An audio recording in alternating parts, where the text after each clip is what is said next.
দেখো এই পরিস্থিতির যে সম্মুখীন হতে হবে ডক্টর ইউনূসকে সেটা বোঝা যাচ্ছিল, কারণ ডক্টর ইউনূস সেই সংস্কারের জুজু দেখিয়ে বারবার তিনি নির্বাচনকে ঠেকাচ্ছিলেন এবং বিএনপির মতো শক্তি তারা বাংলাদেশে নির্বাচন চাইছিল, কিন্তু সেই নির্বাচন তিনি করাতে চাইছিলেন না এবং তিনি অন্তর্বর্তী সরকারের প্রধান উপদেষ্টা, অন্যান্য উপদেষ্টারা রয়েছেন, এই সুযোগে তিনি যেটা করছিলেন বিভিন্ন নতুন রাজনৈতিক দলের সৃষ্টির পেছনে তিনি ছিলেন।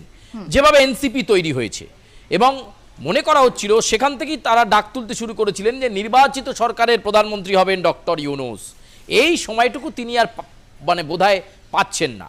কোথাও না কোথাও ওয়াকারুজ্জামান এমন কিছু চাপ ডক্টর ইউনূসকে দিয়েছে যে চাপে উপদেষ্টা মণ্ডলীর বৈঠকে তিনি বলে ফেললেন যে আমি অনেক দায়িত্ব পালন করেছি, আমি আর দায়িত্ব নিতে চাই না, আমি পদত্যাগ করতে চাই।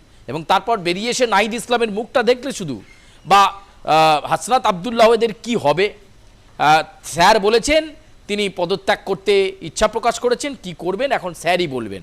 ফলে এই মুহূর্তে স্যারের দিকে তাকিয়ে কিন্তু উপদেষ্টা মণ্ডলীর অন্যান্য সদস্যরা, ফলে যথেষ্ট একটা চাপে ডক্টর ইউনূস রয়েছেন।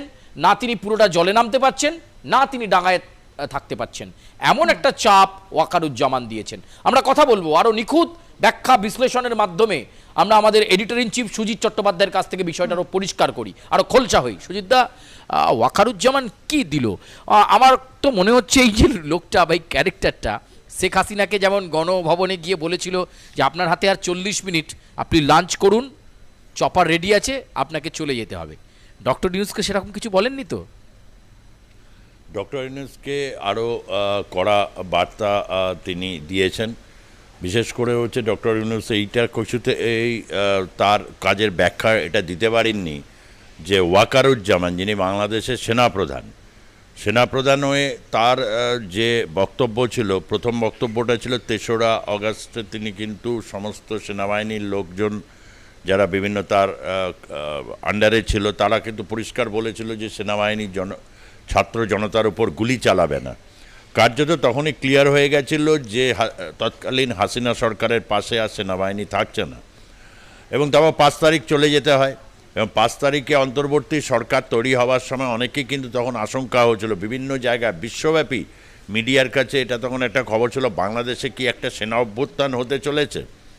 তার কারণ বাংলাদেশের সেনা অভ্যুত্থানটা বরাবরই হচ্ছে সেনাবাহিনীর রাজনীতিকে অকার্যকর করে সেখানে সেনাবাহিনী ক্ষমতা দখল করেছে। তার অতীত অনেকগুলো ইতিহাস আছে।